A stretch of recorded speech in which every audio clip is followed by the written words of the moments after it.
నేతల అలకలు ఆంధ్రలో ఆగ్రహవేశాలు నిరసన ర్యాలీలతో వైసీపీలో గందరగోళం నెలకొంది. ఈ నెల 29న అభ్యర్థుల జాబితాను ప్రకటిస్తామని ఆ పార్టీ అధిష్టానం ముందే చెప్పింది. కానీ అసంతృప్తుల సెగతో జనవరి 2కు వాయిదా పడింది. అదే రోజే ఆయా నియోజకవర్గాల ఇన్ఛార్జీలను కూడా ప్రకటించి పెన్షన్ పెంపు వారోత్సవాలను నిర్వహించారని వైసీపీ నిర్ణయించింది.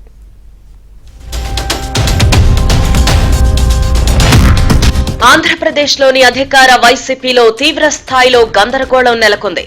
రాష్ట్ర వ్యాప్తంగా సుమారు 50 నుంచి 60 నియోజకవర్గాల అభ్యర్థులను వైసీపీ మార్చబోతోంది. ఇక ఇప్పటికే కొందరికి వచ్చే ఎన్నికల్లో టికెట్లు ఇవ్వబోమని తేల్చి చెప్పగా మరికొందరికి మాత్రం ఒక నియోజకవర్గం నుంచి మరో నియోజకవర్గానికి బదిలీ చేశారు. ఇంకొందరికి ఎంపీగా పోటీ చేయాలని ముఖ్యమంత్రి సూచించారు అని సమాచారం.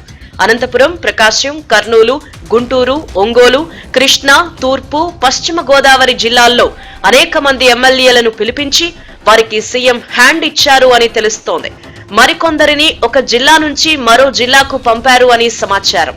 అయితే ఉన్న నియోజకవర్గంలోనే గెలవలేని తాము కొత్త నియోజకవర్గాలలో ఎలా గెలుస్తామని పలువురు ప్రశ్నిస్తున్నారు. మరికొంతమంది ఆగ్రహం ఆపుకోలేక వైసీపీ కేంద్ర కార్యాలయం ముందు ఆందోళనకు దిగారు.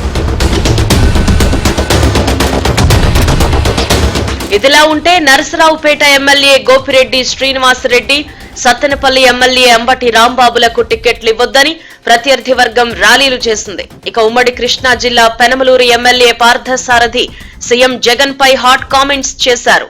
పెనమలూరు ప్రజలు తనను గుండెల్లో పెట్టుకున్నప్పటికీ సీఎం జగన్ మాత్రం తనను గుర్తించలేదని బహిరంగ సభలో ఆయనే ప్రకటించారు. మరోవైపు తాడికొండలో జరిగిన వైసీపీ బస్సు యాత్రలో పాల్గొన్న డొక్కా తనకు జగన్ ని చూసే అవకాశం కల్పించాలి అని బహిరంగ సభలోనే పార్టీ నేతలను వేడుకున్నారు. ఇలా నిరసనలు, బహిరంగ విమర్శలు, ర్యాలీల నేపథ్యంలో అభ్యర్థుల మార్పు, ఇన్ఛార్జీల నియామకం వాయిదా పడుతూ వచ్చాయి. పార్టీలో మార్పులు, చేర్పులు స్వయంకృతాపరాధమని ఆలస్యంగా తెలుసుకున్న నేతలు సర్దుబాటు కోసం చేసిన ప్రయత్నాలు ఫలించలేదు. దీంతో ఇక లాభం లేదనుకుని జనవరి 2న జాబితాను ప్రకటించాలి అనే నిర్ణయానికొచ్చారు. నేటి వరకు పిలిపించి మాట్లాడిన వారికి రెండో జాబితాను సిద్ధం చేయాలని హైకమాండ్ భావిస్తోంది.